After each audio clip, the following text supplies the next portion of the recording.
کچھ دن پہلے ایک شخص نے فون کیا، پوچھنے لگا کہ یہ فرمائیے کہ جو ہم دعوت ولیمہ کرتے ہیں یہ نکاح اور رخصتی سے پہلے ہو سکتا ہے؟ آج کل یہ بھی ایک رواج چل پڑا ہے کہ نکاح بعد میں ہوتا ہے، رخصتی بعد میں ہوتی ہے اور ولیمہ صاحب پہلے ہو جاتا ہے۔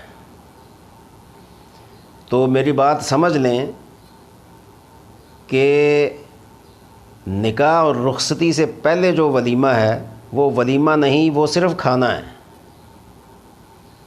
آپ کھانا کھا لیں اور جو دینا ہے وہ دے دیں، نقدی کٹھی کر لیں، باقی اللہ اللہ خیر صلی اللہ، سنت آپ کی پوری نہیں ہوئی۔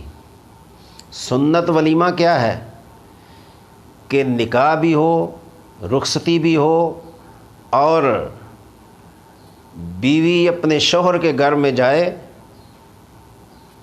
اس کے بعد دوسرے دن ولیمہ ہوتا ہے۔ یہ ہے سنت ولیمہ، جس پر پیارے نبی صلی اللہ علیہ وسلم نے عمل کر کے دکھایا اور امت کو اس چیز کی ہدایت کی۔ اب ولیمے میں ایک دو چیزیں سمجھنے کی ہیں، چونکہ آج کل شادیوں کا موسم ہے، تو کیا ہی اچھا ہو مسلمان کے لیے کہ اپنی شادی بیاہ بھی اپنے نبی صلی اللہ علیہ وسلم کے مبارک طریقے کے مطابق کر لیں۔ اس میں اجر بھی ہے، ثواب بھی ہے، برکت بھی ہے، سادگی بھی ہے، آخرت کی کامیابی بھی ہے اور تا زندگی خوشحالی بھی ہے، ناچاکی سے بچنے کا ایک طریقہ بھی ہے۔